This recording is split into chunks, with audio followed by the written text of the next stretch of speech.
l'ouverture de la 6e édition du Forum international sur la paix et la sécurité, qui réunissait responsables étrangers et experts lundi à Diamniadio, près de Dakar au Sénégal, le président Macky Sall a estimé qu'il faut un mandat robuste à la force de l'ONU au Mali MINUSMA afin de freiner la progression des djihadistes au Sahel. Le chef de l'État sénégalais a directement appelé la Chine et la Russie au Conseil de sécurité de l'ONU à permettre que soit décerné un tel mandat. La paix, la sécurité et la stabilité du Sahel sont partie intégrante de la paix, de la sécurité et de la stabilité du monde. En conséquence, combattre le terrorisme au Sahel est à la fois un devoir de solidarité et un impératif de sécurité collective. Même discours côté mauritanien, le président Mohamed Ould Cheikh El Ghazouani a indiqué que l'ONU doit se réformer dans sa politique de maintien de la paix, qui n'est pas en adéquation avec les enjeux sécuritaires au Sahel. L'ONU doit se réformer, non seulement au niveau de la composition des membres permanents du Conseil de sécurité, mais également dans sa politique de maintien de la paix, qui n'est pas en adéquation avec les enjeux du terrorisme d'aujourd'hui. Le Premier ministre français Édouard Philippe, qui a également pris part à cette rencontre de Dakar, a pour sa part exhorté à ne laisser aucune chance aux groupes djihadistes dans le Sahel, demandant l'implication de tous les États d'Afrique de l'Ouest. Une chose est certaine, les groupes djihadistes profiteront, dès qu'ils le pourront, de nos faiblesses, de nos manques de coordination ou de nos insuffisances en termes de moyens, d'engagement ou de formation. Nous ne devons donc leur laisser aucune chance, aucune prise. Ce 6e forum international sur la paix et la sécurité en Afrique s'est tenu dans un contexte sécuritaire dégradé ces derniers mois au Sahel. Une situation qui met en doute l'efficacité des armées nationales, mais aussi des forces étrangères, parmi lesquelles l'opération anti-djihadiste française Barkhane, qui mobilise 4500 militaires.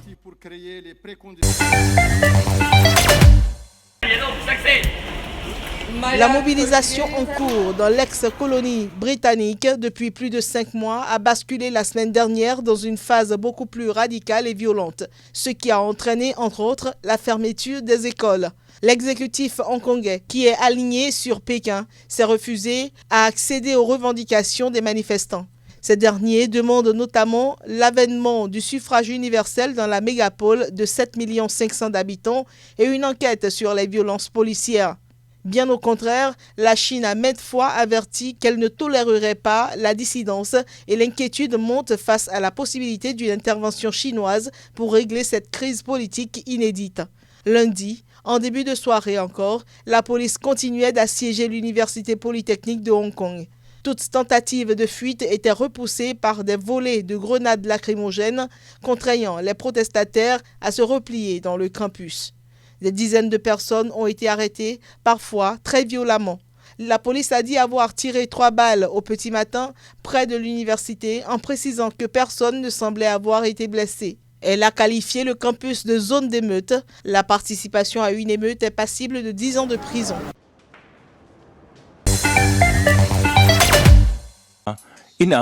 C'est la chancelière allemande Angela Merkel qui a officiellement lancé la réunion en présence des chefs d'État et de gouvernement africains invités. Le pacte du G20 avec l'Afrique a pour objectif principal d'accroître l'attractivité de l'investissement privé grâce à une amélioration des cadres macroéconomiques, commerciaux mais aussi financiers. Alors que l'Allemagne a mis l'accent sur l'importance de la bonne gouvernance, le Ghana, par exemple, s'est appesanti sur l'instauration d'un prix minimum sur les ventes de fèves de cacao au monde, en Côte d'Ivoire et au Ghana. Nous pensons, et j'en suis profondément convaincu, qu'une plus grande transparence peut également attirer davantage d'investisseurs dans ces pays. Bien sûr, surtout pour les investisseurs allemands ou d'autres investisseurs des pays du G20, mais pour les moyennes entreprises allemandes, par exemple, il est très important que la confiance règne, que la transparence règne, que les gens sachent où investir et à quelles conditions.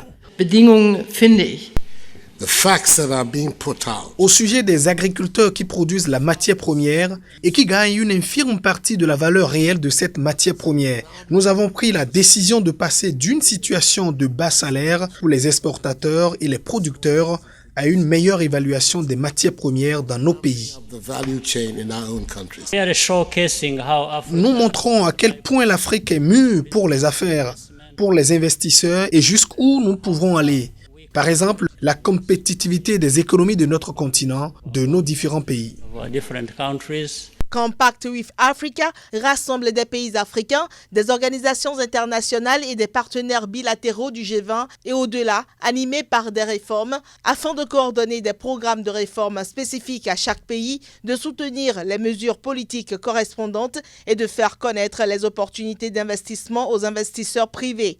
Depuis son lancement en 2017, l'initiative compte à ce jour 12 pays africains, dont le Bénin, le Burkina Faso, la Côte d'Ivoire, l'Égypte, l'Éthiopie, le Ghana, la Guinée, le Maroc, le Rwanda, le Sénégal, le Togo et la Tunisie.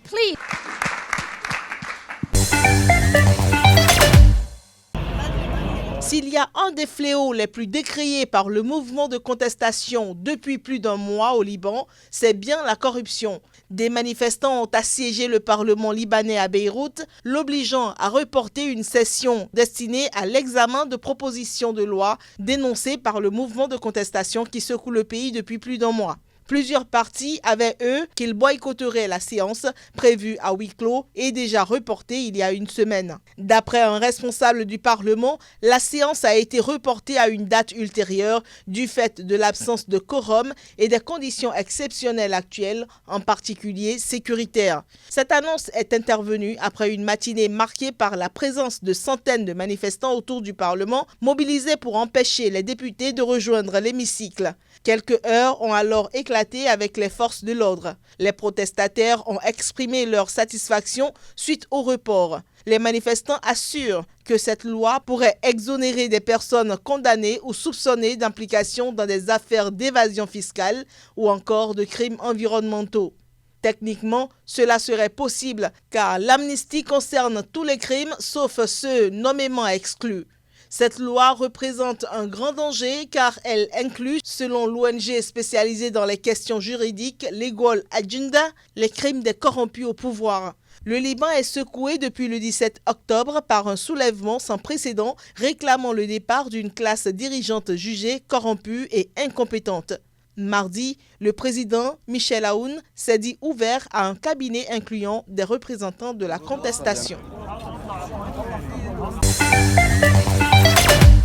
Les intéressés sont âgés de 26 à 37 ans. Ils ont reçu lundi 6 coups de bâton chacun dans une prison proche de la capitale Kuala Lumpur, en Malaisie. Leur péché, avoir voulu se livrer à des relations contre nature interdites par le droit islamique. Les hommes qui ont reconnu avoir eu des relations homosexuelles ont également été condamnés par un tribunal islamique à une amende et à 7 mois de prison chacun. Les 4 ont été arrêtés l'an dernier dans un appartement au cours d'un raid d'une 50aine de policiers qui avaient été alertés en surveillant des messages privés échangés par les participants à un événement privé, selon Amnesty International. Un 5e homme condamné avec les autres n'a pas été flagellé dans l'attente d'un appel. 6 autres hommes arrêtés dans l'appartement doivent encore être jugés. Selon le directeur d'Amnesty en Malaisie, la Malaisie devrait créer un environnement dans lequel la communauté lesbienne, gay, bisexuelle et transgenre n'est pas discriminée, où l'on n'emprisonne pas et ne bat pas des gens innocents. Il faut préciser que la Malaisie a un double système judiciaire, les tribunaux islamiques étant habilités à traiter les questions religieuses et familiales, ainsi que des affaires de mœurs pour les musulmans. La sodomie est considérée comme un crime par le droit islamique, ainsi que par le code pénal malaisien, hérité de l'époque coloniale.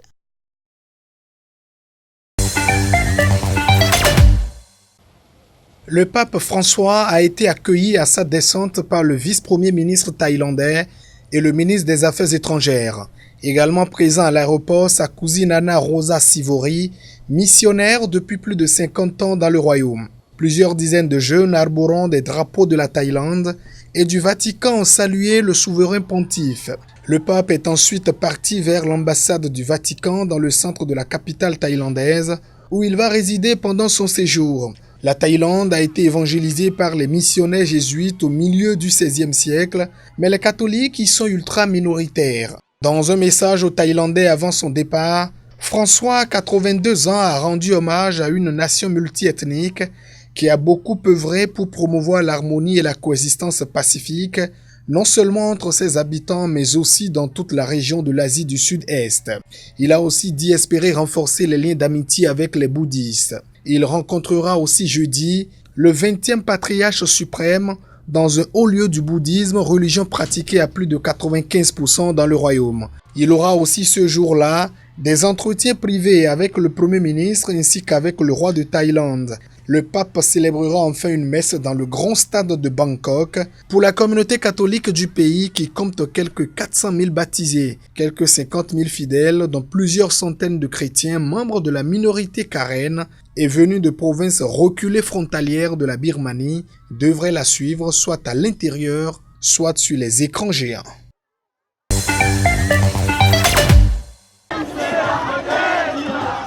Des centaines de milliers de Libanais de tous bords sont descendus dans les rues pour dénoncer la dégradation de la situation économique et réclamer le départ d'une classe politique jugée incompétente et corrompue.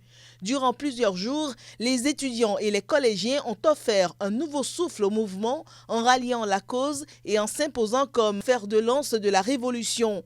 Des coupures de courant à la couverture sanitaire précaire, en passant par le chômage, la cherté de la vie, la corruption généralisée ou la mauvaise gestion des déchets, la liste des griefs faits aux dirigeants est interminable.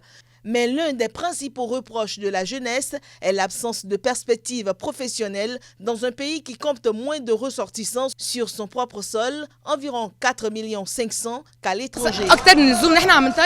Nous revendiquons des droits de l'homme fondamentaux, de l'électricité, des espaces publics. Nous exigeons qu'ils ne volent pas, qu'ils cessent de nous voler. Je suis né avec la peur. Pourquoi devais-je être né avec la peur? Pourquoi dois-je toujours demander à mes parents où puis-je aller et où il y a des problèmes afin de les éviter? Pourquoi? Bien sûr que j'ai peur pour mon avenir si les mêmes personnes reviennent au pouvoir et qu'elles ne pensent à rien d'autre qu'à leurs intérêts et à leurs poches. Il n'est question que de quotas, de vols et de pillages. Et personne ne pense à mon avenir. Personne n'y pense. Personne ne songe à construire un pays. Ils ne pensent qu'à leurs poches et à la manière d'envoyer ensuite leurs enfants à l'étranger. Ils ne pensent qu'à eux seuls. Pour le chercheur Nadim Mouri, cette génération née dans les années 2000 a surpris son monde en se levant subitement contre les codes sociaux et politiques, pourtant lourdement ancrés dans le pays.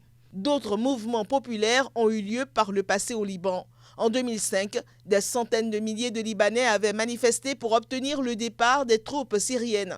10 ans plus tard, un autre mouvement avait vu le jour face à la crise des déchets.